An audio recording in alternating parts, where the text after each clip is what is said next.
Today we start activity number 4. Take a deep breath and hold it for a little while. Feel your chest bones and the backbone by gently pressing the middle of the chest and back at the same time. यहाँ पे according to this activity क्या करना है, हमें सबसे पहले एक deep breath लेनी है और उसको थोड़ी टाइम के लिए होल्ड करना है.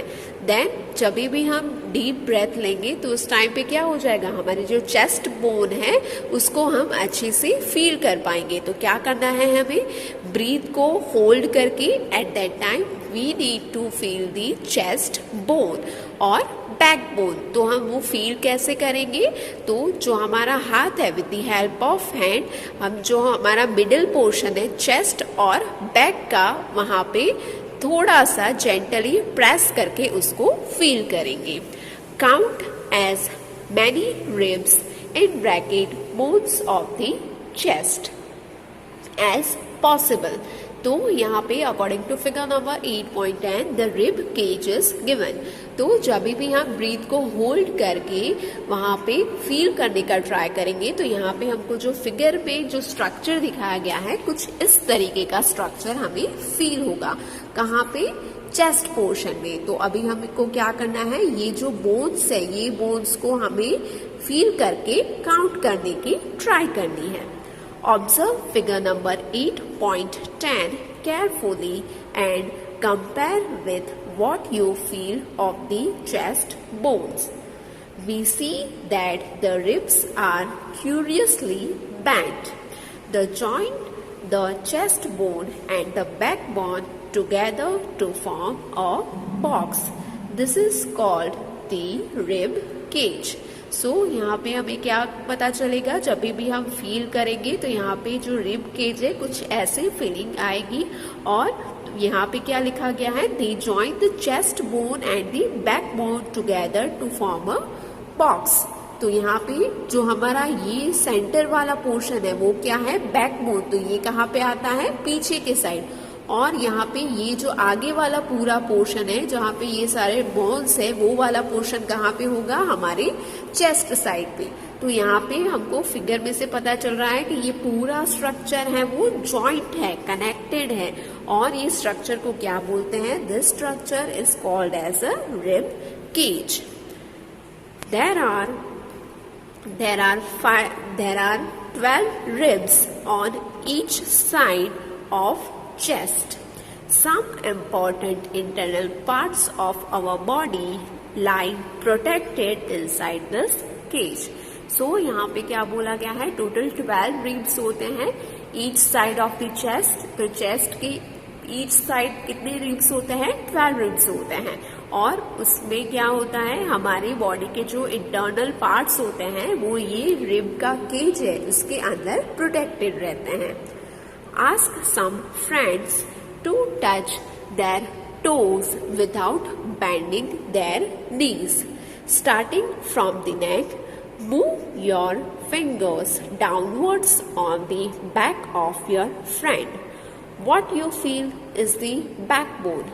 It is made up of many small bones called vertebrae. The backbone consists of 33 vertebrae as shown in the figure number 8.11. The rib cage is joined to this bones. यहाँ पे क्या बताया गया है, according to this figure number 8.11, ये figure किसकी है, this is the figure of backbone.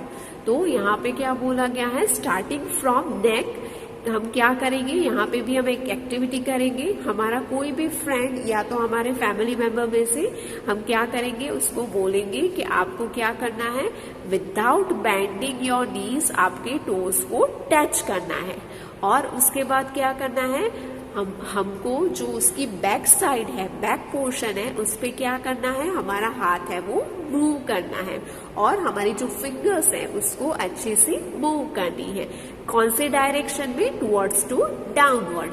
तो उस टाइम पे क्या हो जाएगा, हमको जो ये बैकबोन है ये बैकबोन पूरा फील होगा। नाउ अभी क्या है, यहाँ पे बैकबोन किसका बना हुआ होता है? So here that is given that it is made up of many small bones known as a vertebrae. तो यहाँ पे बैकबोन है वो बहुत ही छोटे छोटे बोन्स का बना हुआ होता है, जिसको बोला गया है vertebrae. If backbone was made up of only one long bone, will your friend be able to bend? सो यहाँ पे बोला गया है कि जो यहाँ पे फर्स्ट पैराग्राफ में यहाँ पे बोला, क्या बोला कि वो बहुत ही स्मॉल बोन्स का बना हुआ होता है, right? It is made up of many small bones. Now suppose हम अज्यूम करें कि ये बैकबोन है वो यहाँ पे मैनी बोन्स की जगह पे स्मॉल जो बहुत सारे बोन्स है उसकी जगह पे सिर्फ एक ही बोन का बना हुआ होता, तो उस केस में क्या हो जाएगा? उस केस में कोई भी पर्सन है वो बैंड नहीं कर पाएगा, बिकॉज अल्टीमेटली बैंड हम कहाँ पे कर सकते हैं? हमारा सारा बैंड का पोर्शन है वो जो जॉइंटेड पार्ट्स होते हैं वहीं से हम बैंड कर सकते हैं। तो यहाँ पे क्या हुआ है, अल्टीमेटली जो स्मॉल बोन्स है वो एक दूसरे के साथ जॉइंटेड है, इसलिए हम यहाँ पे बैंड कर सकते हैं। बट एज जो अगर यहाँ पे स्मॉल बोन्स की प्लेस पे एक सिंगल लॉन्ग बोन होगा तो क्या हो जाएगा? हम वो केस में हमारा बॉडी है वो बैंड नहीं कर पाएंगे। Make your friend stand with both hands pressed to the wall and ask her to push the wall. Do you notice two bones on the back are prominent where the shoulders are? They are called shoulder bones as shown in the figure number 8.12. तो यहाँ पे भी shoulder bone fill करने के लिए भी हम क्या करेंगे? एक एक्टिविटी करेंगे। हमारा अगेन हम कोई भी फैमिली मेंबर या फ्रेंड को बुला के क्या बोलेंगे, उनको क्या इंस्ट्रक्शन देंगे कि उनको जो वॉल है वॉल को प्रेस करने की ट्राई करनी है, पुश करने का ट्राई करना है with the help of hand. तो वहाँ पे क्या हो जाएगा? जब भी वो with the help of hand जो पुश करेंगे वॉल को, तो उस टाइम पे दो प्रोमिनेंट बॉन्ड होंगे वो हमें क्या होंगे? फील करेंगे। सो यहाँ पे ये जो प्रोमिनेंट बॉन्ड्स है वो कौन से बॉन्ड है? That is known as a shoulder bones. Now here according to the figure यहाँ पे ये वाला और यहाँ पे भी एक दूसरा शोल्डर बोन होगा, ये क्या हो जाएगा? हमारा प्रोमिनेंट बॉन्ड, बिकॉज अल्टीमेटली ये बॉन्ड्स की वजह से ही हम कोई भी एक्टिविटी है like pushing type of work है वो हम कैरी करते हैं। यहाँ पे एग्जाम्पल में हमने वॉल लिया है, बट सपोज वॉल की जगह पे हम टेबल ले ले, अगर टेबल को पुश करना है कहीं पे शिफ्ट करने के लिए, तो वो केस में भी क्या हो जाएगा? हम वो शोल्डर बोन्स की हेल्प से हम वो टेबल को पुश करेंगे और उसको हम क्या करेंगे? एक प्लेस की दूसरी प्लेस पे शिफ्ट कर सकते हैं। तो यहाँ पे कौन से बोन्स आए? यहाँ पे आए हमारे shoulder bones. Observe figure number 8.13 carefully. This structure is made of pelvic bones. They enclosed the portion of your body below the stomach. This is the part you sit on. So यहाँ पे figure number 8.13 है वो कौन सी है? pelvic bones की। तो ये pelvic bone क्या करते हैं? जो हमारा बॉडी का पोर्शन है, जो बिलो स्टमक का पोर्शन है, यहाँ पे वो pelvic बोन्स होते हैं और ये क्या करते हैं? ये हमारा पूरा बॉडी का वेट है वो कैरी करते हैं whenever we are in a sitting position. तो ये क्या हो गए? This is about the pelvic bones. Now the next one is the skull is made up of many bones joined together as shown in the figure number 8.14. It encloses and protects a very important part of the body and that is the brain. So यहाँ पे school क्या होता है? School that means कि हमारी जो खोपड़ी का पोर्शन होता है that is known as a skull. तो यहाँ पे स्कल भी क्या है, स्कल भी मैनी बोन्स का बना हुआ होता है और वो अल्टीमेटली एक साथ जॉइंट होके क्या ये पूरा स्ट्रक्चर बनाते हैं जिसको हम बोलते हैं स्कल। और ये स्कल में हमारा बॉडी का बहुत ही सबसे ज़्यादा इम्पोर्टेंट पार्ट है, वो प्रोटेक्ट करता है स्कल। और वो कौन सा पार्ट है, ब्रेन, बिकॉज यहाँ पे हमारा ब्रेन होता है वो स्कल में प्रोटेक्टेड रहता है। We discussed many bones and the joints of our skeleton. There are some additional parts of the skeleton that are not as hard as the bones and which can be bent. These are called cartilage. So, यहाँ पे हमने ये activity में बहुत सारे joints के बारे में डिस्कस किया। और ये सारे जॉइंट्स कहाँ पे थे, ये सारे जॉइंट्स हमने ये पार्ट एक्टिविटी में डिस्कस किए। ये सारे जॉइंट थे हमारे स्केलेटन में। तो स्केलेटन में कौन कौन से जॉइंट्स हैं, कहाँ पे हैं और वहाँ पे कौन से हमारे बॉडी पार्ट है वो प्रोटेक्ट होते हैं, that we have seen in this activity. Now यहाँ पे एक और चीज बताई गई है कि यहाँ पे हमारे बोन्स के अलावा कुछ और भी पार्ट्स होते हैं, like some additional part of skeleton, कि जो बोन की तरह हार्ड नहीं होते और दैट मे बी पॉसिबल कि वो बेंड भी हो जाएंगे। तो ऐसे पार्ट्स को बोला जाता है cartilage. Feel your year. Do you find any hard body parts that can be bent as in the figure number 8.15? There do not seem to be any bones here, isn't it? Do you notice anything different between the earlobe and the portion above it, as shown in the figure number 8.16? As you press them between your fingers. So, यहाँ पे हमको year के बारे में बताया गया है कि क्या करना है हमें। According to the figure number 8.15 and 8.16 हमको क्या करना है, टर्न बाय टर्न ये जो बॉडी पार्ट्स ईयर के, ये जो ईयर के पार्ट्स दिखाए गए हैं उसको हमें टच करके फील करना है। तो यहाँ पे हमें कुछ डिफरेंस दिखाई देगा। यहाँ पे ये जो फिगर नंबर 8.16 है ये है ईयर लोब। यहाँ पे जो पोर्शन पकड़ा हुआ है that is known as a ear lobe. और यहाँ पे ये जो पोर्शन है वो ईयर का अपर पोर्शन है।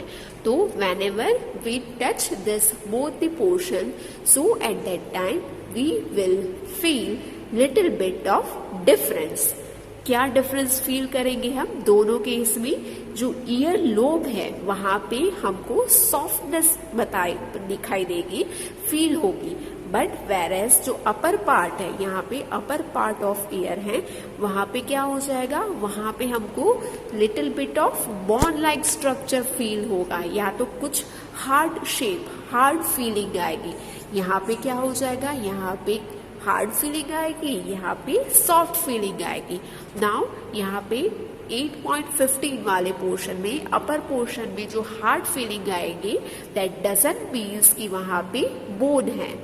You do feel something in the upper parts of the ear that is not as soft as the ear lobe, but not as hard as a bone, isn't it?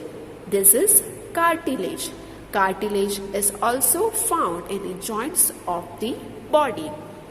तो यहाँ पे हमने इसके पहले paragraph में discuss किया था कि ऐसा कुछ स्ट्रक्चर कि जो हार्ड होता है बट वहाँ पे बोन्स नहीं होते हैं, ऐसे स्ट्रक्चर को हम बोलते हैं कार्टिलेज। तो यहाँ पे सिमिलरली ये जो हमारा अपर पोर्शन है ईयर का, वहाँ पे क्या है, दैट इज दी कार्टिलेज। वहाँ पे कार्टिलेज है, दैट इज वाई वहाँ पे हमें हार्डनेस है वो फील होती है। We have seen that our skeleton is made up of many bones, joints and cartilage.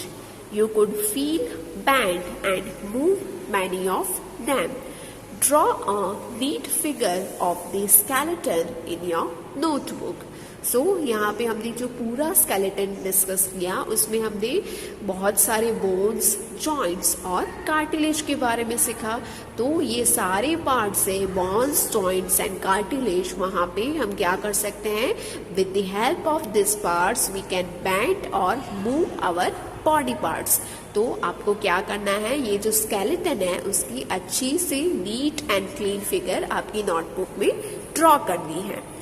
We have learned about the bones in our body and about joints that help us move in different ways. What makes the bones move the way they do? Let us find out. सो यहाँ पे हमने क्या पढ़ा, अब तक हमने पढ़ा कि बोन है हमारे बॉडी में, जो बोन्स और जॉइंट्स है वो कैसे हेल्प करते हैं हमको हमारे बॉडी पार्ट्स को मूव करने के लिए। But what is the actual thing that makes the bone move in the different way? तो कौन सी ऐसी चीजें हैं कि जो बोन्स को मूव करवाती हैं? तो ये हम पढ़ेंगे हमारे नेक्स्ट पार्ट में।